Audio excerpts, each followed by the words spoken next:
Assalamualaikum, Anda kembali menyaksikan topik terkini, saya Erlang Purbaya. Pemirsa, kematian Brigadir Nofriansah Yosua Huta Barat masih terselimut tabir gelap. Namun, kuasa hukum keluarga Brigadir J, Kamarudin Simajuntak menyebutkan, tewasnya Brigadir J adalah aksi pembunuhan berencana.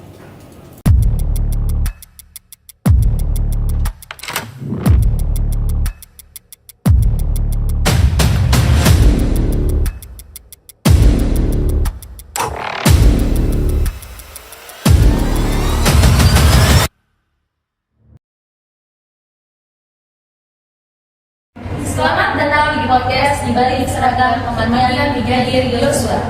Podcast yang membahas kisah-kisah di balik dunia kepolisian di Indonesia. Di episode kali ini, kita akan mengulangi sebuah peristiwa yang mengguncang publik dan mengguncang kepercayaan masyarakat terhadap institusi kepolisian. Ini merupakan kisah tentang Brigadir Nofriansah Yosua Huta Barat, seorang anggota polisi yang tewas dalam kondisi yang penuh misteri. Sebuah pembunuhan yang dikenal sebagai extrajudicial killing yang melibatkan nama besar dalam tubuh Polri. Sebelumnya nih Kak, ada kata pepatah tak kenal maka tak sayang. Maka perkenalkan saya Pak Gabe dan rekan saya Firina Stinja, juga akan menjadi MC pada podcast kami kali ini. Sebelumnya nih Kak, sebelum masuk dalam podcast, kita ada kedatangan tamu-tamu yang luar biasa yang akan ikut serta dalam podcast kita pada kali ini. Untuk kalian sekalian, boleh untuk ikut hadir pada podcast kami kali ini. Selamat malam. Hai.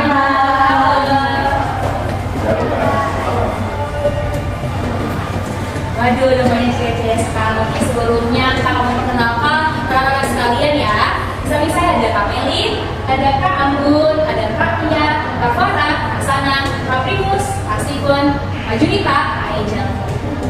Sebelumnya kita sudah tahu nih beberapa waktu yang lalu ada berita yang mengguncang di dunia kepolisian, di mana kematian pihak kepolisian atau anggota kepolisian masih terkenal dengan Brigadir Yosua.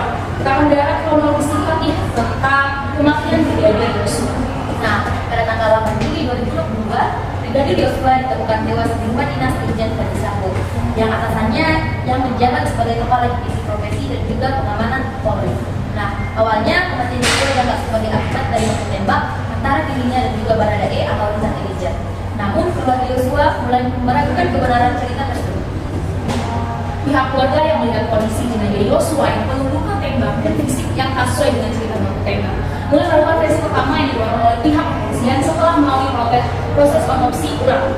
Fakta-fakta baru pun terungkap, ini publik mulai sadar bahwa kematian Yosua bukan sekedar insiden biasa, melainkan bagian dari sebuah perencanaan yang lebih besar. Nah, ada nih Kak, beberapa pertanyaan yang ingin kami tanyakan nih mengenai pendapat-pendapat Kakak dengan adanya kronologi singkat nih mengenai awal tewasnya Brigadir Yosua. Mengapa banyak orang, termasuk pihak keluarga dari Yosua, yang mulai melakukan kebenaran cerita baku tentang tembak yang dikeluarkan oleh polisi ini? Mungkin kami bisa memberikan pendapat yang berbeda dengan yang kami mau dengan pendapat dari dua pihak sekalian yang mau memberikan pendapatnya tentang keraguan yang dari keluarga Yosua maupun publik tentang kebenaran cerita baku tembak yang dikeluarkan oleh polisi mengenai kematian Brigadir Yosua. Mungkin boleh kakak kasih saya jawab ini. Yosua mulai melakukan baku tembak yang diberikan oleh pihak kepolisian karena adanya penyanggalan di jenazah Yosua nggak bisa dikatakan penyanggalan karena ada bekas luka tembak tidak sesuai dengan narasi. Penyanggalan tersebut mulai berkata karena proses otopsi dan pemakaman yang terjadi sehingga pihak keluarga merasa bahwa dengan biasa nih, jadi mereka meminta untuk dilakukan otopsi. Memang mana setelah dilakukan otopsi kematian Yosua bukan karena disebabkan oleh baku tembak, melainkan adanya pembunuhan yang direncanakan. Oke, kalau saya kenapa keluarga dan semua percaya hal tersebut dan menimbulkan kecurigaan di mana di lokasi kejadian itu ada CCTV yang rusak sehingga dari pihak kepolisian maupun keluarga juga tidak bisa langsung mengetahui apa kejadian sebenarnya yang terjadi di lokasi tersebut. Kemudian juga WhatsApp dari Brigadir Yosua itu diretas oleh tidak diketahui oleh pihak mana yang diretas WhatsAppnya sehingga dari pihak keluarga itu tidak tahu tentang kondisi Yosua saat itu sehingga mereka langsung saja menerima berita bahwa Yosua itu telah meninggal dunia karena memenuhi hal ini. Tapi mereka tidak tahu tentang apa yang terjadi sebelum hal ini diingat. Oke, baik, dari pendapat dari kakak ya. Mungkin ada pertanyaan baru nih. Apa saja faktor yang menyebabkan keluarga Yosua tidak segera mempercayai versi pertama dari pihak kepolisian? Mungkin dari kakak sekalian juga bisa memberikan pendapatnya untuk dari dua orang yang ada pendapat yang berbeda nih. Ini boleh? Beberapa faktor yang menyebabkan Yosua tidak segera mempercayai versi pertama. Ketidaksesuaian dalam luka yang ditemukan pada tubuh Yosua. dan ketergesaan kepolisian dalam melakukan pemakaman. Keluarga merasa ada yang disembunyikan, terutama mengingat Yosua dan anggota Polri, sehingga mereka mendesak otopsi ulang untuk mencari kebenaran.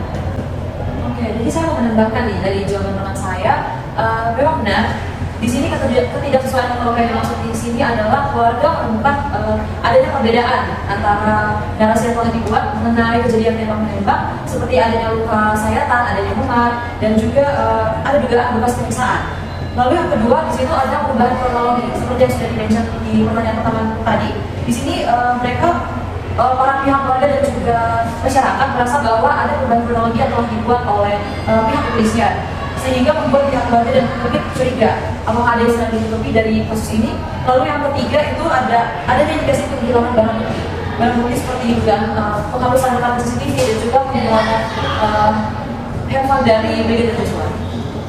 Setelah penyelidikan lebih lanjut, kasus ini mulai menarik perhatian nasional, di mana Baradae yang sebelumnya disebut sebagai pelaku akhirnya mengungkapkan pengakuannya. Ia mengatakan bahwa ia hanya menjalankan perintah. Semua ini ternyata berawal dari ketegangan yang terjadi antara Brigadir Joshua dan juga istri Verdi Sambo, yaitu Putri Chandrawati.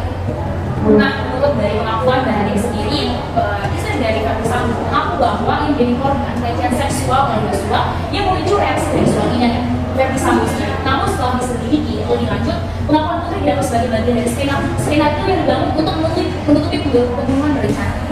Terus ini akhirnya masuk ke ranah pengadilan pada April tahun 2022. Dalam persidangan yang berlangsung begitu panjang, terungkaplah sejumlah fakta yang mengejutkan dan mengejutkan publik. Verdi Sambo yang sebelumnya menjabat sebagai pejabat tinggi di Polri divonis hukuman mati oleh pengadilan. Vonis yang kemudian diperingan menjadi hukuman penjara seumur hidup setelah adanya aduan ini. Kemudian Baradae yang mengungkapkan kebenaran dalam persidangan kemudian diberikan keringanan dengan kata statusnya sebagai justice kolaborator atau saksi pelaku yang bekerjasama dengan pihak berwenang. Dia dijatuhi hukuman 1 tahun 6 bulan penjara, jauh lebih ringan daripada hukuman Verdi Sambo. Mungkin ada timbul nih pertanyaan, ketika sebagai Baradae yang mendapatkan hukuman yang lebih ringan, apakah menurut kakak sekalian ini merupakan putusan yang tepat atau malah sebaliknya Baradae ini juga harus mendapatkan vonis yang sama dengan Sambo ataupun malah sebaliknya? Mungkin dari kakak sekalian ada pendapatnya nih. Menurut saya dengan keputusan yang memberikan hukuman lebih ringan kepada Baradae itu sudah tepat, karena kita harus mengingat statusnya sebagai justice kolaborator, di mana dia itu memberikan keterangan yang penting untuk mengungkapkan kebenaran.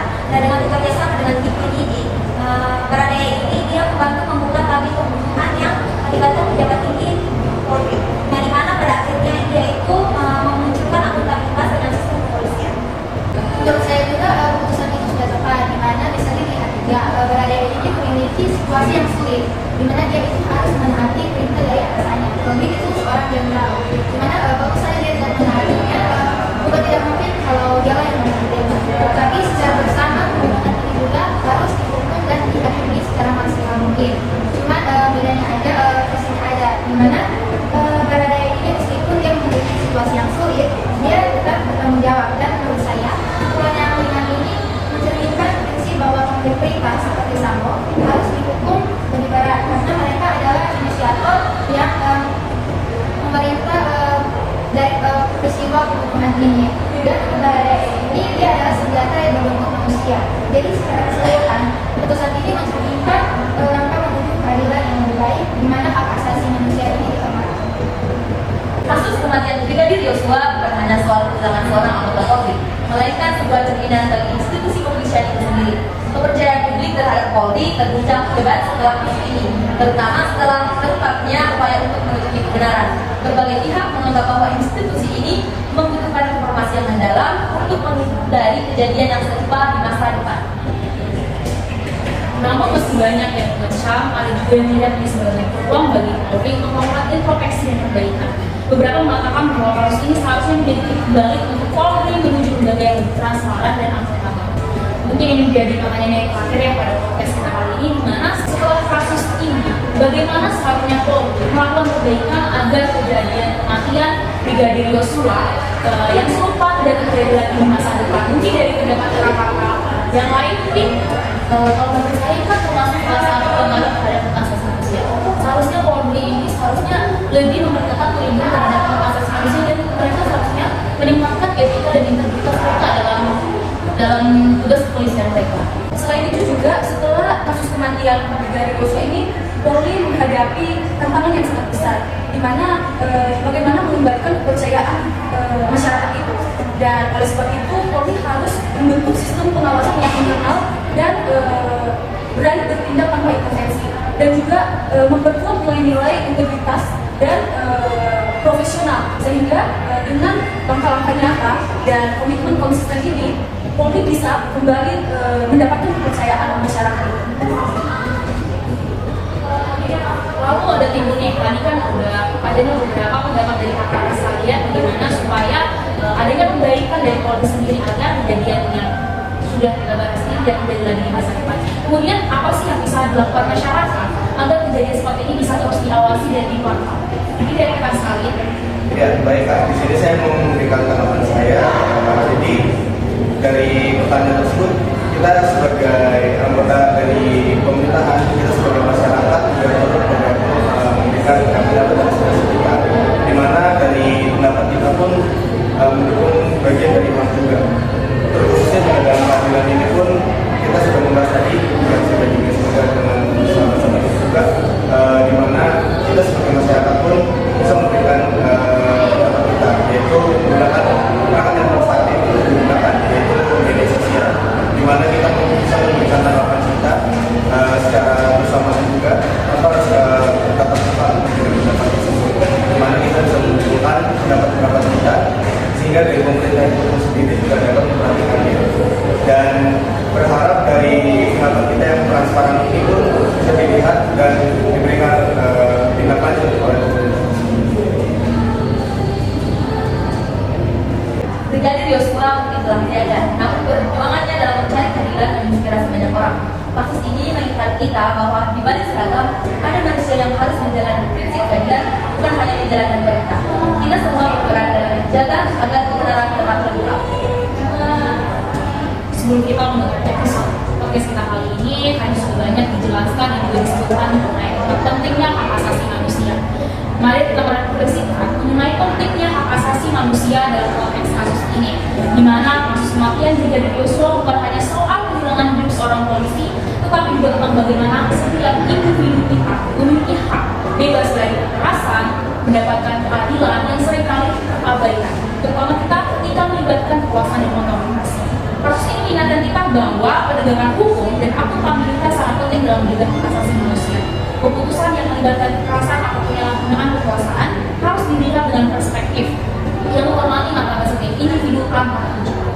Dalam konteks Polri sebagai lembaga yang diharapkan untuk melindungi masyarakat, setiap anggotanya juga berhak untuk mendapatkan perlindungan dari segala bentuk kekerasan dan juga penyalahgunaan kekuasaan. Mungkin sekian dari podcast kita kali ini untuk membahas kematian dari Brigadir Yosua. Terima kasih dulu untuk kakak-kakak sekalian yang sudah mau menyempatkan waktunya dan juga memberikan pendapat-pendapat mengenai tentang kematian dari Brigadir Yosua ini sendiri. Terima kasih telah mendengarkan podcast Di Balik Seragam. Sampai jumpa